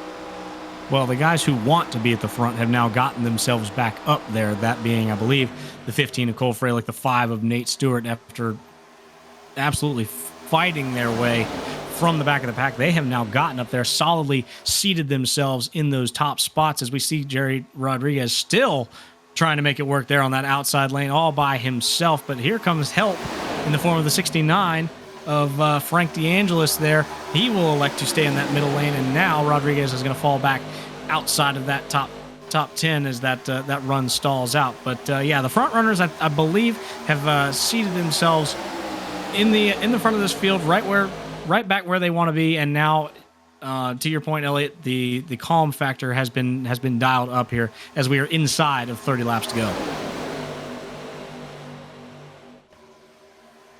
I'm still just surprised this outside lane is kind of, they're pinching a little hard, but they're not, and they're working together pretty well. But I'm surprised that there's not enough pushes from Nate Stewart to get Carpenter clear. Although Stewart being Freilich's, ally in this case, I guess it kind of puts him in a vulnerable spot. He doesn't want to push Kendall clear and have Kendall go to the bottom or anything. So again, I think they're just all kind of content to ride as much as they can here and wait on this final pit stop whenever that may be. I'm not sure if maybe AD has an update as to when we might expect that pit stop at this point. Well, guys, about maybe 9-10 laps or so, that's going to be the halfway point of this green flag run. The only person who has pitted was the 01, that's Trey Patton. He's currently 4 laps down, not even eligible for the lucky dog. He's the only person on track right now that can run to the end of the race. Everybody else is going to have to come down pit road. Are we looking at tires? Who knows? Maybe right sides, but they're all going to grab fuel. The question is, what lap is it going to be? My estimate, right around 62, 65, right around there. Back up to you guys. Thanks, AD. So yeah, that puts it into perspective here as we are at 25 laps to go in this event. Pit stops coming up here in another handful of laps, Elliot, and at this point, you're still 2x2, but you've got to start making your way down to the bottom. Do you go to the front to try and get in front of everybody, or is it just not worth it? Do you just try and slot yourself in a more passive way and kind of fall back? Well, the top lane's kind of built themselves now, and they don't really have holes down there. If you have friends, maybe they'll make you one, as Cole Freilich actually goes to the top, so he's not too worried about trying to get to the bottom of the pit anytime soon. I was going to say that maybe Nate Stewart's best idea is to push Kendall Carpenter to the lead and then try to slot in front of Carpenter, in front of Freilich, if Freilich wanted to basically build him a hole and let him in line. But I'm guessing since they're not trying to get to the bottom, they're not pitting anytime soon. So AD, so we're about 10 laps out, so they're probably going to race here for another 5, 6, 7 of them, and then potentially make their way to the bottom. Or these guys on the top might just honestly wait, as now Stuckwich and some others are starting to drop back. So there are holes being made, but I just don't think anyone really is content to just go to the bottom and ride right now. They still want to try to lead laps or at least be in a better spot track position-wise. You want to talk about a car who has fought his way back up here. That 35 of Stuckwich was on his roof at one point, and he has fought and clawed his way back into the 12th spot as they run right now, making it 11th now as they flash back across the line in time and scoring updates. So shout out to the 35 for not going away. He is here to play as we get down into the later part of this event. As caution is out on the Speedway. Huge wreck. Kendall Carpenter's around. The 21 of Steven Gibson's around. The Josh Chin machine is in the grass. Huge accident here has now involved 3 more of our top runners here as we allowed ourselves to relax for just a second, and carnage has struck once again. Caution is out on the Speedway for the 6th time tonight as we look to get you a replay from that because I blinked and missed the entirety. I really don't know what to make of that. Freilich came up to throw a block, and I mean, it wasn't an insane block. It was manageable, and Carpenter got into him, started pushing him, and then Nate Stewart got into Carpenter, and then, I mean, Kendall came down, and then Stewart just kind of connected to his bumper, and just they turned. I don't know. It's almost like Kendall got loose off of turn 2 and then filled a hole. I'm not sure if he was trying to go 3 wide or if he just ended up there, and then him and Stewart just kind of connected, and it just looked like it looked like it instantly turned Kendall Carpenter. It honestly looks about like what Rajah did at Vegas this past week in the truck race, because Kendall's car just spun so quickly right here. You can see it was just weird how they connected. Nate Stewart basically gets to the point where it looks like he's pushing him, but he's actually turning him, I guess, and it just gives Carpenter a 180. You can see Kiani's in it, the 7's in it, Josh Chin's going through the grass. I believe Sims ran over the 7. I don't know who's down in the grass over there. I think it's Harry Grindell. The 10's wrecking, and yeah. The one thing, this does throw away the field strategy. Everyone can pit here and make it, but wow, here you go. Here's a replay of it from the 10. It's just an instant situation, and then a lot of these guys are just kind of turning left, turning right, trying to get out of the way, and other guys, I don't know. They're just not moving, and they're kind of running each other over. So, yeah, interesting. Let's throw it down to our pit reporter, AD. What are they saying on the radio after that one? Well, I had my fuel calculation wrong, Brittle. Josh Chin said he has enough to make it with these caution laps. I think he's going to stretch it to the end of this race. Josh Chin, and that is the 022 of Joe Armstrong that also stayed out. Those are the only 2 lead lap cars that stayed out because we see the 01 right behind him. He's 3 laps down, but every other car on the lead lap has pitted. They all got fuel. They all got tires, I'd be willing to bet. So they're going to have the better handling cars because Josh Chin and Joe Armstrong up front, they got very, very old tires. You know, with this bumpy racetrack, don't know how they're going to handle the pushes from behind. Back up to you guys. Thanks for that, AD. Yeah, you bring up a fantastic point. Those cars having those older tires, 27-lap old tires on that 93 and the 22 there, who will lead the field when we go back to green. Those guys have had the speed, though. I will say they've had the speed. We watched Joe Armstrong slice his way through this field back up to the front, so he wants to be at the front. Joe Armstrong is now there. So you've given the fox the keys to the hen house. Now what's he going to do with it with some older tires, Elliot? I don't know. We've seen him be aggressive. We've seen him run at the back. I think this is his best chance, 20-lap shootout, to just kind of own a lane and stick with it and hope that he's there at the end to make a move. But he's definitely put himself in a good spot. And yeah, the fuel strategy is honestly kind of crazy. I don't think they can make it from where they were, but now we don't really need to worry about that. It's all going to come down to tires and who can make the right moves. But right now, you've got all the normal guys up there. It's just going to depend on who works with who at this point, and how aggressive guys like Kendall Carpenter and others that got dropped to the back there are going to be. Because we've seen the damage obviously isn't a very big deal. Joe Armstrong was involved in the first wreck. William Schmidt was involved in a wreck. They both drove up through the field. Kendall Carpenter did not have a ton of visual damage there. Freilich's been in a wreck. Everybody's been in a wreck, and they're all here. I think the only 2 clean cars are the ones on the inside with the 93 and the 97. But it's all just going to come down to how aggressive all these guys are. And we've seen aggression from the 15, from the 5, from the 22. And now they're all up front. I just worry that we're going to end up with another one of these big wrecks towards the end, and we're going to get a 5-lap shootout, and it's just going to be a bunch of guys that are going to get their first win tonight. But we'll have to see how this all shakes out. We're get about 20 laps to go here. Yeah, those round numbers. I feel like when we get the in the countdown to the checkered flag, 20 to go really is when the action is starting to crank up. And I mean, it's a nice round number. It stands out easily in a bunch of drivers' minds.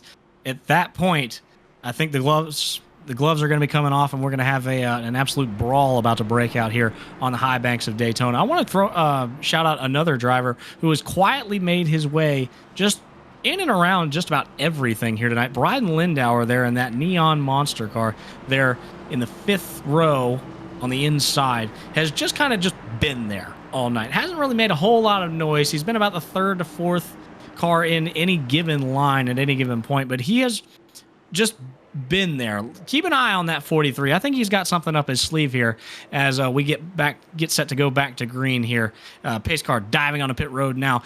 Josh Chin has control of the field. He will take off and leave the 97 and the 22 in his dust, making a 2-car advantage as they fire off into turn number 1. Joe Armstrong and John Daniels now hooked up on that high side. Chin goes up to cover the spot as they fire off into 1. I mean, we haven't really seen a lot of big pushes out of John Daniels. It's a bit of a different situation. He's got to be the pusher here for Joe Armstrong, who's really wanting the outside of Josh Chin, and that's actually going to check up John Daniels, puts Nate Stewart right in the middle, and Nate Stewart in another awkward spot. Daniels comes out into his door, and they all kind of save it. That's what I'm saying. Nate Stewart knows how to drive a car, and he put himself in a really vulnerable spot there. Daniels made a lot of contact, but they all kept it straight, and now Stewart is probably the best pusher out here. Pushed Freilich all the way up to the lead before, and now he's going to try to work with Joe Armstrong. Meanwhile, you've got friends on the bottom with Jack Painter and Josh Chin. We've seen them work really well together at road courses. Doesn't translate to super speedways. Armstrong leads that lap. And he will have control of this field, all 3 lanes now, as the top side has made its presence known there by John Daniels and Bryden Lindauer there on the outside. Now, as Nate Stewart dives down the inside lane, he wants the lead this time. He's going to have it off of 2. He'll have a nose out in front as they go down the back 3 by 3. Nate Stewart solely out in front here as they fire off into turn number 3. And he's saying handout window. He wants all the pushes from Josh Chin, and right now he's getting them. Chin, probably the next best pusher in this race right now from what we've seen tonight at least. And they are right now 1 and 2 trying to work their way on that bottom lane. We haven't seen the bottom prevail super well, so it'll be interesting to see what these guys can do. But Nate Stewart started up front, running up front exactly where he wants to be. Chin, a bit of a different story. He started towards the back and has worked his way up through here by avoiding wrecks and just being clean. But right now they both find themselves in a great spot, while Armstrong and I believe that's Barbagallo trying to work the outside with Knutson all in that top lane. Josh Chin beating the tar out of the back bumper of the 5 of Nate Stewart as they head off down the back straightaway.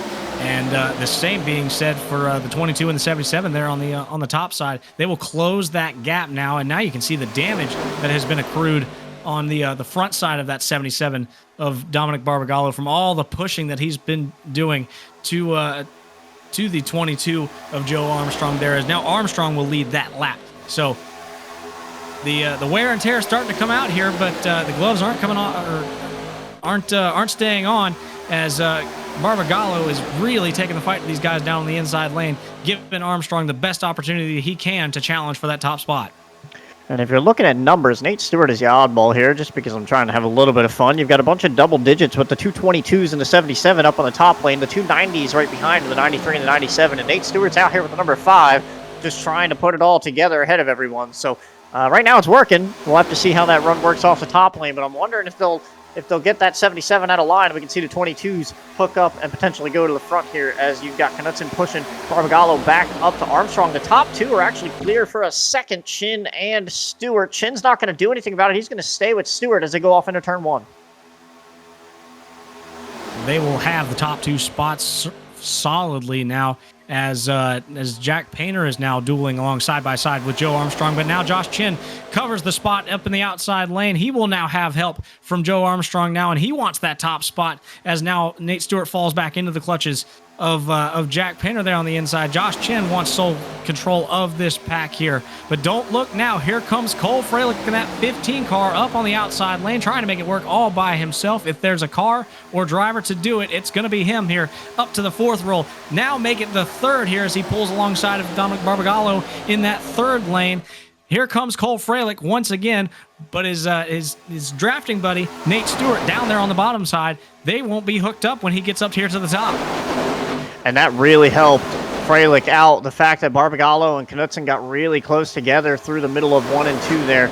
Or, I'm sorry, off of 3 and 4. They stacked up that inside lane and all kind of bounced off each other. And it gave Freilich a massive run off of turn 4. He's going to clear as that third car now in the top lane. And Armstrong trying to make a decision. Freilich trying to make a decision. He had a chance to go to the middle. He wants that top lane. Freilich really likes being up there. Now Armstrong's trying to stay up there. Everyone behind him falls out. They all catch the wall. And now it's just Freilich and Armstrong. You're going to have to wonder if that decision to stay in that third lane is going to hurt Freilich here as this goes on. We're less than 15 laps left as Nate Stewart clears the field. Two powerful cars there on the outside who know what it takes to get it done here at Daytona.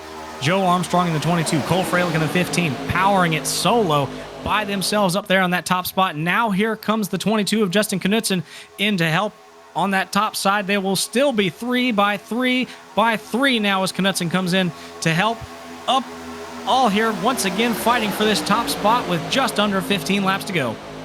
And don't look now, we were talking about Kendall Carpenter, we were talking about Stephen Gibson. They're both right there. Third and fourth cars in line in that middle lane, all trying to work it out there. Freilich's bouncing off the wall, but he is still giving massive pushes to Joe Armstrong. Knutson right up the back end of the 15. Clear Armstrong by a car length over everybody. He's going to stick to the third lane as they go off into turn 1.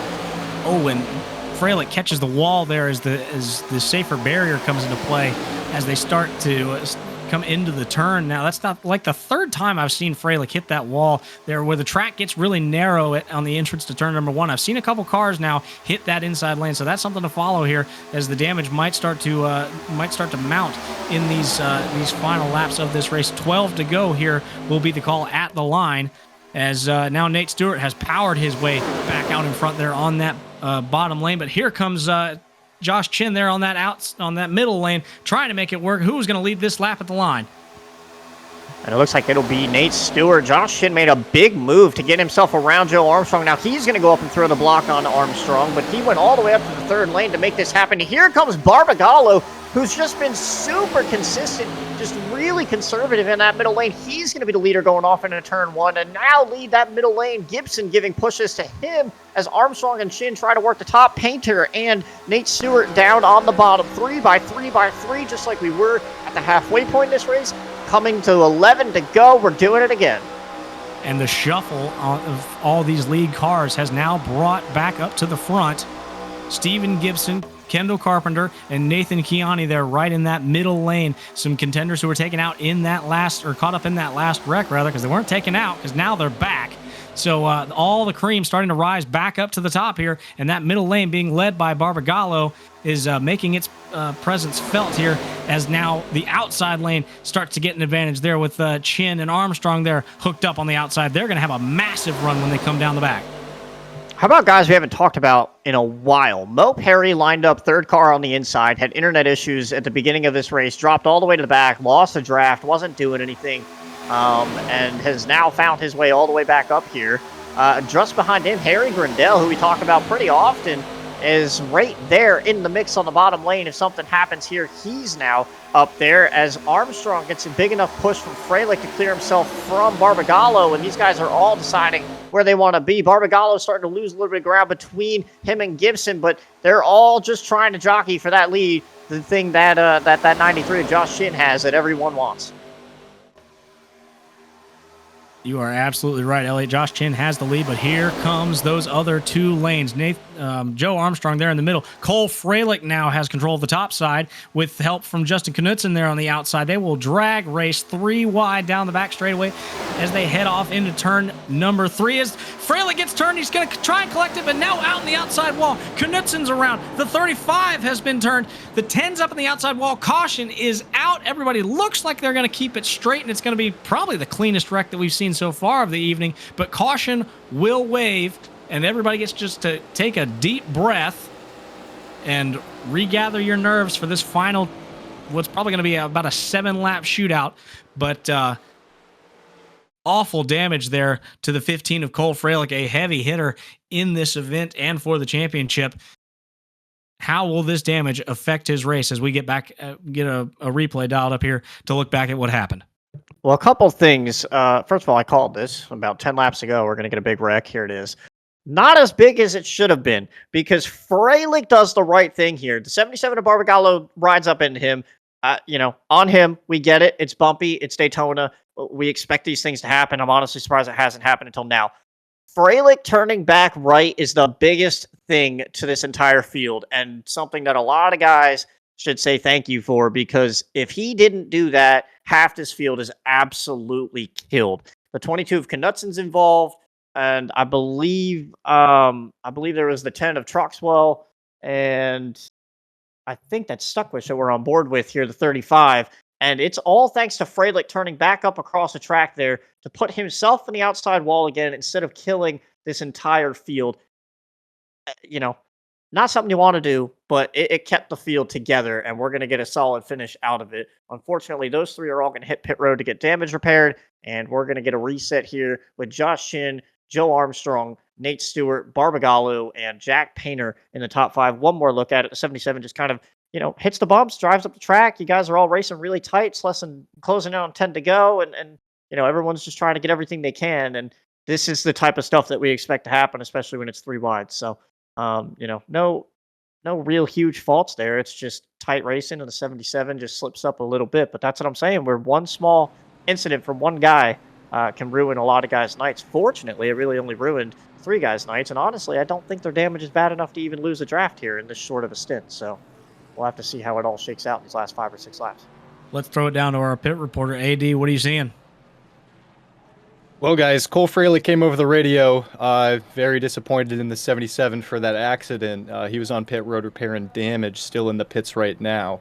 Him, the 22 of Knudsen, the 35 of Stuckwich, all involved in that accident. They are all still on pit road. A couple other guys got some gas, Troxwell, John Daniels in the 02, Frank DeAngelis. But one thing that I want to mention, guys, is that 77 car. We noticed we had quite a bit of damage on the front end, and the reason why him and the 022 of Joe Armstrong got decoupled from each other in that middle lane the first time is because the 77 temperatures were going up in the car. The engine temperatures, water and oil, were getting to dangerous levels. He had to back off for a bit, and that's why that middle lane stalled out. I have been noticing, even as the laps closed down, that drivers in the middle lane are not happy with the drivers on the outside lane getting so close to each other. Of course, the guys on the outside have to juggle the wall and the inside lane, the middle lane, excuse me. But a lot of annoyance between the drivers and the middle and the outside lanes. Back up to you guys. Thanks for that report, AD. That bit on the 77 there is absolutely huge. We saw him when that wreck happened. You saw it in the replay. He was up off of the 22 of Joe Armstrong, not really giving that big of a push. Engine temps skyrocketing there. You can see the damage now once he gets out from behind Josh Chin in our camera here. But that's absolutely going to be a huge point as we get down to the final 6 laps when we go back to green. So keep an eye on that 77. What lane is he in and what happens to that draft as a whole?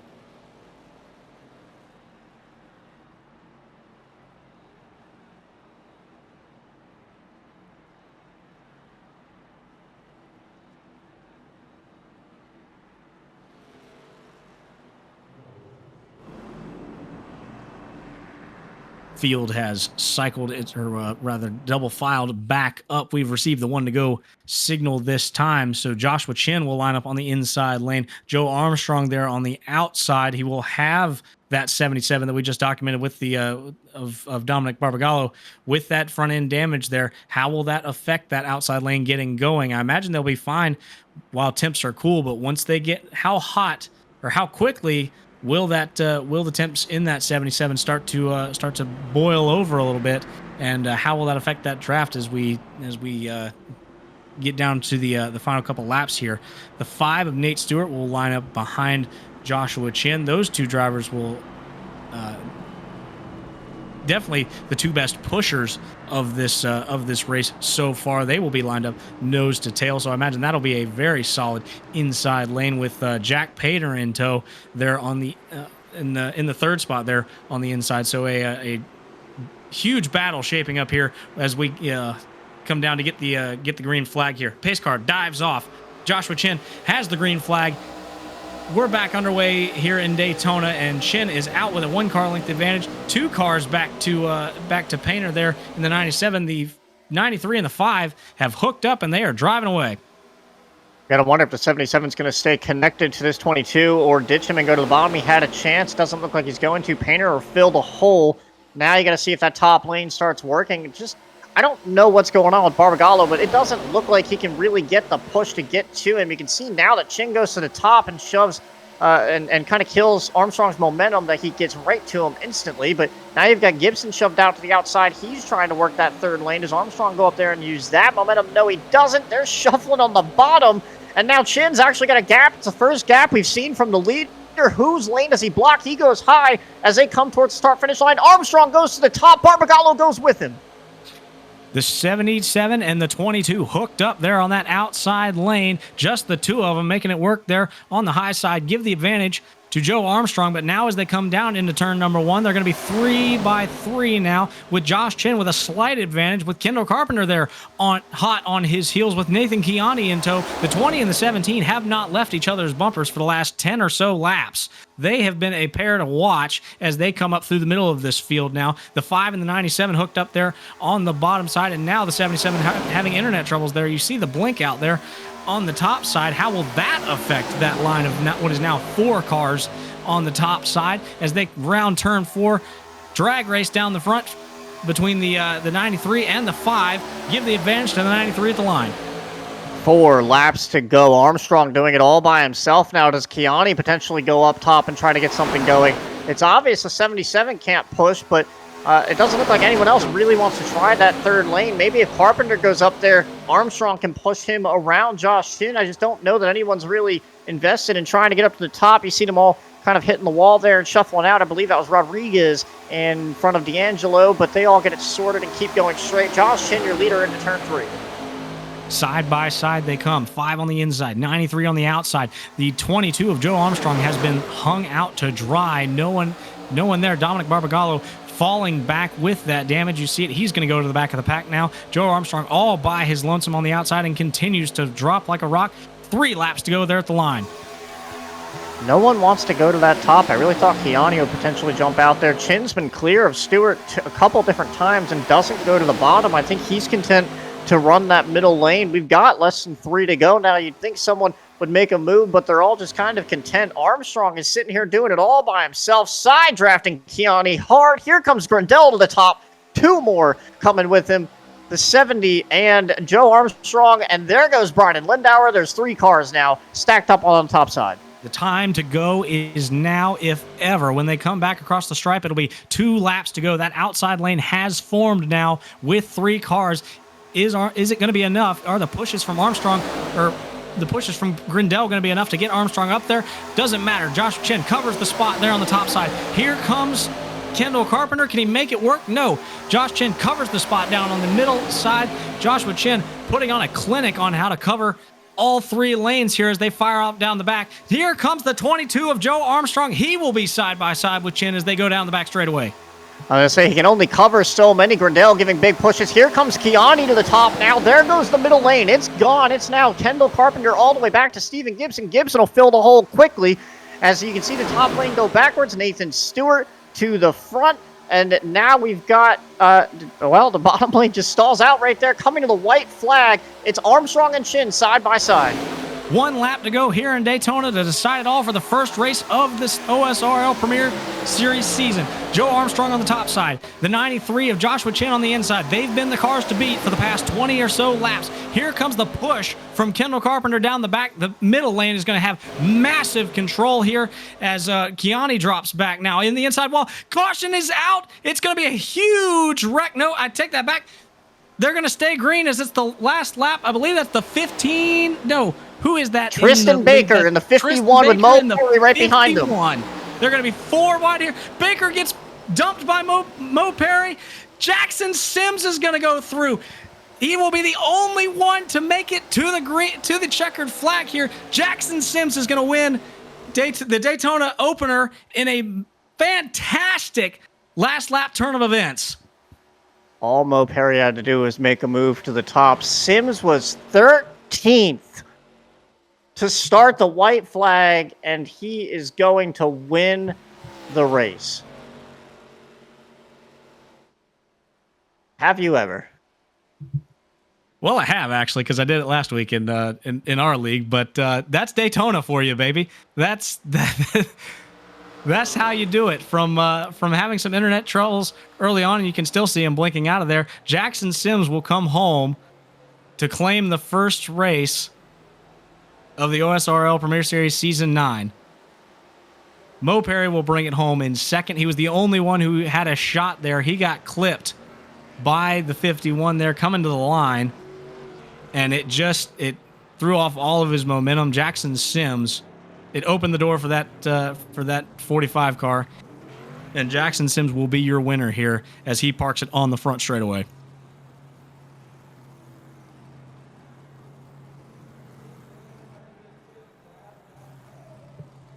I don't even know what to say. I'm still trying to look back at the wreck on the backstretch with Carpenter and Gibson. I mean, what's crazy is if Carpenter would have just committed to the bottom and gotten a push from Nate Stewart, he may have won this race, and I'm sure he's going to look back on that and be frustrated. Instead, he tried to basically hold a line in front of Gibson, which is a smart move. He wants to be able to side draft Chin and get the push and everything, but there was really not. There was a little bit of momentum back there, but there just wasn't room.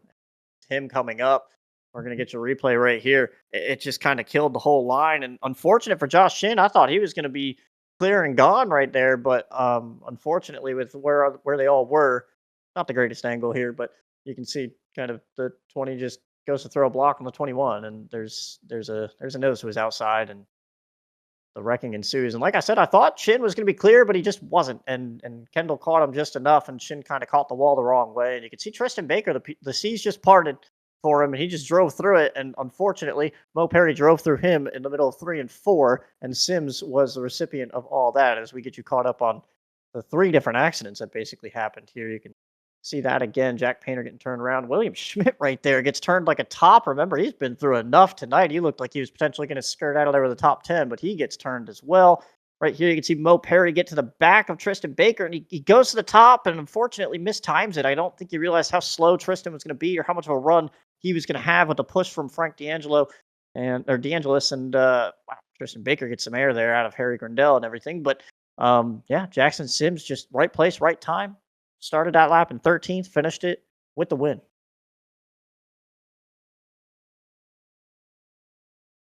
A wild last lap turn of events here. Jackson Sims is going to bring it home, and here's the view we've all been waiting for, the onboard view from this 45 car, and the seas just part. You can see, wow, Schmidt gets turned. And then the drag race here to the line, it was all a 4-car breakaway here now, and Sims goes up high. He's now, honestly, right here, you're in the catbird seat from that angle right there as his connectivity issues unfortunately doesn't let us get to see that contact, but being there in that 4th car in that little group, you can make all the decisions should something happen, and Jackson Sims made the right one here, and he will come home your winner in tonight's event. And it appears now that we have our winner standing by. Jackson Sims, take us through that last lap there at 3 different points, you had to win the race. It looked like there. How did Yeah. you get it done? I don't know. The whole last 30 laps, I didn't have the car from a couple other wrecks earlier, so I was just gonna hug the yellow line and see what happens. And then the seas parted about 3 different times during the last lap. Got through. I don't think I've ever been that lucky, but man, that was fun. Well, it certainly all came to head right there. If you've never been that lucky before, I'd certainly go buy a lottery ticket right now. You mentioned you were caught up in a slew of other wrecks there. It was a caution field night, 7 cautions, 18 laps under caution. Take us through your night. You certainly had a roller coaster of one. How did you manage to position yourself to even remotely have a shot? Yeah, I mean, it's just like I said, once I got in the back, I knew, it's really, really hard to get to the front. So I just stayed on the bottom, hoping, all the wrecks would kind of stay up towards the wall if they happened in the corner. And I was able to get by the second last wreck before the white flag like that. And then I said, let's do it again. Stayed on the white or yellow line again. The wreck kind of contained itself towards the wall. I was able to pick them off at the end. Well, it was very impressive watching you just shoot through there, parting the seas like Moses to get through and claim this checkered flag here in the first race of the season. Looking forward, what can we expect from you? I know you run a little bit of a part-time schedule here. Can we expect a full-time effort this season? And what are you looking for going forward? I think I'll probably run the next couple, see how long I can stay competitive in points till I can, it's easier on my schedule when I'm part-time. But next couple races, yeah, I'll probably be there for sure. All right, sounds good, buddy. Well, before we let you get out of here, do you have anybody to thank for your awesome run tonight? Thank you to my spotter, Blair. You guys for broadcasting it. You guys do a great job. And then everybody watching back home. Well, thanks so much for talking to us, Jackson. Go enjoy your win, and congratulations once again. Thank you. And Jackson Sims, once again, your winner of the opening race of Season 9 of the OSRL Premier Series. What a race, Elliot. I mean, a whole lot of carnage ensued, and then Jackson Sims just there at the right time. What else can you do? I really don't have words. I don't know that you really can. I think there's gonna be a lot of frustration leaving this one, and it's gonna be interesting to see how this championship shakes out. Obviously, Joe Armstrong comes out pretty big. He finished third through all that. We didn't really pay attention to it or see it because he was 40 seconds behind the incident, but he comes out third, and I think that's probably one of the biggest selling points. Schmidt also comes out in the top 10, so those are 2 guys that we know are going to be championship contenders, eking out pretty solid finishes here. Everyone else was outside the top 10, outside the top 15 even, so we'll have to see how that all shakes out, but yeah, let's run through this running order and start to look forward towards Richmond. As we take a look down the leaderboard, Jackson Sims is your race winner here. Mo Perry will bring it home in the second spot, getting through all that carnage. Joe Armstrong, after an up and down night, brings it home in the third spot. Bryden Lindauer, I mentioned it in the middle part of this race. He had just kind of been there, putting together a solid race. He was there at the right spot, managed to bring home a 4th place finish in this one. Nolan Sanford as well, another solid run out of nowhere, really. Comes home 5th. Thomas Troxel, we saw him involved in multiple accidents tonight. He brings it home 6th. Jerry Rodriguez as well, saw him trying to rip it on the top side. 7th. John Daniels in 8th. William Schmidt, your championship runner-up from last season, brings home 9th. And Harry Grindell rounds out your top 10. And at 11th, you had Nathan Kiani. In 12th, Joshua Chin. Jack Painter ends up 13th. 2 guys that ran pretty well towards the end of this one, not going to get the result they probably wanted. Justin Knudsen ends up 14th.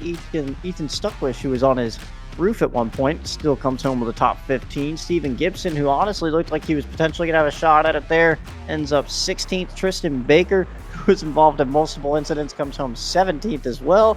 Kendall Carpenter, who did have the biggest shot at it, ends up 18th. Dominic Barbagallo, who ran so well all night long, started up there, ran up there, ends up 19th. Nate Stewart, again, another guy, led a bunch of laps and will not come home with the finish he wants, out in 20th. Tyler Lanin brings home in the 22nd spot. Frank DeAngelis Tyler Lanin in 21st. Frank DeAngelis in 22nd. Cole Freilich, last year's champion, brings home in 23rd, 1 lap down. Levi Wolf, 24th. Trey Patton, 25th. John Felber, 26th. Chris Lilly, 27th. Ashton Lawson, we saw a little incident that he had at the top of the hour, or the top of the broadcast there, under pace laps. He brings home in the 28th spot. Andrew Brodsky, 29th. And Caden Rife rounds out your top 30.